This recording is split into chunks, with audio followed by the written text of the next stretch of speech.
Ce petit bonhomme, c'est Kyle. Épisode chiant. Vraiment, qui racontait que dalle et qui n'était intéressant que pour sa fin. Le concept est pas mauvais, j'aime ce genre de concept, mais il marche bien quand on fait du bon développement de personnages. Et ça me rappelle un épisode de Steven Universe, ce genre de concept qui me plaît bien où il y a quelques-uns de nos personnages qui sont bloqués quelque part et qui n'ont pas le choix que de rester sur place un moment, et ça leur donne une occasion d'avoir ce temps ensemble et d'avoir un développement, des moments de personnages particuliers. Ça peut être très bon si c'est bien fait, et ça peut amener des moments assez touchants, et quand on fait rien de probant autour de ça, ça peut être très chiant aussi. Et ça rentre plutôt dans la seconde catégorie, parce que on va se centrer sur, d'un côté, Adora qui s'entraînera avec grand espoir, alors qu'une fois de plus, grand espoir lui dira juste tu dois te préparer pour la grande amélioration, je sais plus exactement ce qu'elle dit, enfin bref, préparer pour ton destin. Et elle lui dira pas plus de trucs, donc c'est que dalle, mais on essaie un tout petit peu de jongler là-dessus, on verra ça plus tard. Et de l'autre côté, tout le commando de Catra, c'est-à-dire Kyle, la fille et l'homme lézard. Sans doute que je devrais retenir le nom de la fille, mais j'en ai rien à foutre, et étant donné que la série se permet pas de le répéter, je vais pas le retenir ce nom. Je le retiendrai quand vous le direz régulièrement, mais étant donné que vous le dites une fois tous les 15 épisodes, je vais pas le retenir, je suis désolé. Donc, bref, ils sont en train de ramener une espèce de blindage spécial pour Hordak, truc mu, je suis sûr que ça n'aura pas la moindre putain d'incidence sur quoi que ce soit, ça. Mais surprenez-moi par la suite. Bref, et ils doivent passer par la forêt des murmures. Et il y a une tempête de spores acides qui tombe, qui amène le camion donc du commando à être en panne, et Adora à rester sur place avec des problèmes parce que les spores acides ont touché un petit peu le réseau, et ça redémarre grand espoir, voilà. Et ils vont être bloqués là, il va y avoir absolument rien d'intéressant. Je vais vous faire ça très vite parce que j'ai absolument rien à branler de ce qui est dit, ce qui est raconté, et il n'y a rien de prenant là-dedans. Absolument que dalle. À part un tout petit détail à la fin. Mais en dehors de ça, il n'y a rien. Du côté de notre commando, j'en ai toujours rien à foutre d'eux. On passe le plus clair du temps à faire du gag autour d'eux, à une fois de plus mettre Kyle en victime, et mettre en avant sa considération. Je crois qu'on est tous des copains, mais il y a sa copine, sa fausse copine qui dit non, on n'est pas des copains, on est juste des soldats. Je le vis mal. Si c'est comme ça que vous le prenez, ok. Ils ont passé je sais pas combien de temps à décider avec des jeux à la con qui devraient sortir sous la tempête de sport une fois de plus pour réparer l'engin. Il dit ok, vous vous foutez de moi, très bien, je vais réparer, puis merde. Et il finira par lutter contre ça, par réparer in extremis, mais ces deux amis qui l'assument un petit peu à la fin, se disent ok, non, il faut quand même qu'on l'aide, on va pas le laisser crever, et donc ils utilisent un des matériaux de blindage pour aller à sa rescousse, et au passage du gros foutage de gueule, parce que on a quand même affaire à des personnages qui ont une peau suffisamment résistante pour finir juste brûlés par ces spores acides. Voilà, donc ça leur fait mal, c'est douloureux, mais ils sont juste brûlés par ces spores acides. Par contre, le super blindage qu'ils ont ramené pour Hordak, en l'espace d'une minute dehors, il tombe en lambeaux sous le coup des spores. Alors que leur peau peut supporter ça un peu. Leur peau est limite à peu près aussi résistante que le blindage spécial qu'ils prennent pour Hordak. Ces histoires d'appuyer que on ose détruire une partie du blindage qu'on est censé rapporter pour sauver notre ami, c'est tellement fort, je m'en fous, quoi. Surtout qu'en plus, c'est pas du tout logique, parce que si le blindage est fort à ce point, c'est un blindage de merde, Hordak, il va pas trop s'en servir, je suis désolé, Et ça se termine sur Kyle qui est trop content parce que ses deux potes, ils le considèrent comme un pote un peu, même s'il l'avoue pas complètement. Et ça pourrait être pas mal si c'était pas constamment illustré par des moments débiles, plats, légers entre eux, dont j'en ai absolument rien à glander. qui sont présents depuis l'épisode 1 et je m'en bats les couilles de ces trois-là. Mais d'une force! Ça demande presque du talent d'arriver à rendre des personnages aussi inintéressants en les mettant en avant aussi longtemps. Ils sont présents depuis le début et je m'en bats les couilles complètement d'eux.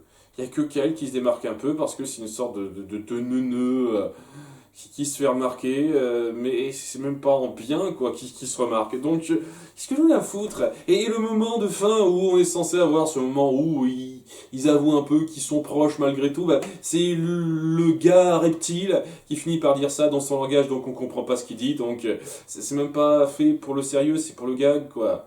J'en ai rien à foutre de ces persos, quoi. Il y a rien d'intéressant autour d'eux. Donc ça, complètement acheté, rien à foutre. Ça appuie absolument que dalle, parce que sans ça, je pense que j'aurais eu la même idée sur ces trois-là, comme quoi ce sont des camarades qui sont présents depuis longtemps ensemble et qui ont une relation un peu particulière, même si cela ou pas facilement. J'avais compris, j'avais pas particulièrement besoin de cet épisode pour l'appuyer. Donc, rien à foutre de ça. Et de l'autre côté, on va avoir majoritairement du gag sans intérêt, chiant, autour de Grand Espoir qui redémarre et qui comprend pas les trois quarts des trucs. Du genre, je me souviens de rien, je connais pas certains termes, ça a exaspéré un petit peu Adora. Ah tiens, je me souviens comment faire des araignées mécaniques, ça vous aura peut-être. Les araignées mécaniques, elles s'attaquent directement à Adora, donc très drôle. Tu m'aimes pas, c'est marrant. Et au bout d'un moment, alors que elle a essayé un peu de réparer ça et que Grand Espoir fait un peu la conne sans trop rien faire parce qu'elle est en train de redémarrer, une fois de plus, c'est un programme. Il n'y a pas de développement émotionnel chez le personnage. On essaie un tout petit peu d'appuyer ça, mais il n'y a absolument rien pour appuyer le truc. Et je pense que c'est la chose, honnêtement, qui ferait que ce personnage pourrait passer en tant que personnage si c'était vraiment une IA totale, sans vrai sentiment.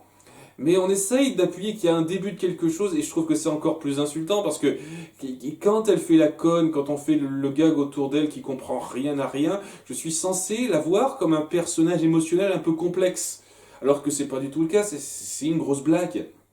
Mais bon, au bout d'un moment, Adora, après des tonnes d'échecs, alors que le coin s'apprête vraiment à être détruit par cette tempête de sport à ce point, hein, vraiment, il n'y a rien eu d'aussi grave pendant toute la période où c'était à l'abandon. Eh ben, heureusement, hein. Heureusement que ça ne tombe que maintenant. Bref, Adora finit par dire à Grand Espoir, ah, vous servez à rien.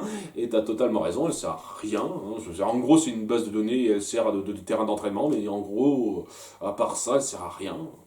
C'est pas extraordinaire. Et puis une base de données pas très poussée, puisqu'elle retient les informations pour le suspense, mais c'est là que ça fait un petit peu bobo au cœur virtuel de Grand Espoir, vaguement, et qu'elle a un souvenir dans ses bases de données avec Mara, qui lui a apporté des fleurs, et elle était touchée par ça, et c'est super basique, ah, je vous ai apporté des fleurs, c'est joli, ah, ah, ah, ah, ah, comme ça tu te sentiras moins seul, j'y suis pas seul quand t'es là. Hein, il y a une espèce de pseudo-lien entre elles, et ça justifie pas pourquoi elle considère que Mara est une traîtresse alors que Madame Raz dit que non, elle a sauvé le monde. Et qu'elle veut totalement skipper ça et ne pas en parler à Adora. Ça ne justifie pas ça pour l'instant. J'ose espérer que vous aurez une explication en béton pour justifier qu'elle ne dise rien à Adora pour l'instant. Hein. Mais bon, quoi, donc ça appuie aux yeux de Adora que il y a quelque chose, il y a des sentiments sous cette carcasse et qu'elle se dit on pourrait peut-être être amis au bout du compte.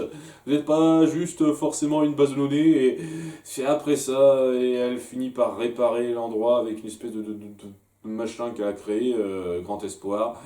Et après coup, une fois qu'elle a bien rebooté totalement, elle dit ok, on peut reprendre. Et Adora essaye d'être un peu plus gentille avec elle, mais elle est toujours aussi fermée. Elle dit ok, très bien, peut-être une autre fois, peut-être que ça pourra évoluer en mieux. Ah, je suis confiante par la suite. Et c'est là qu'on a le seul moment un tout petit peu intéressant.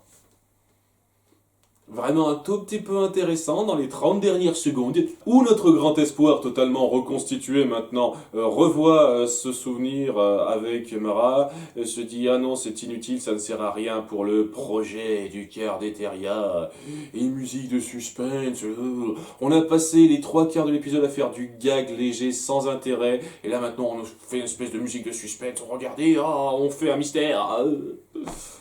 les 30 secondes compensent largement toute la partie plate et chiante qu'on a eue juste avant. Hein. Ouais, ces 30 secondes valent totalement le coup, quoi.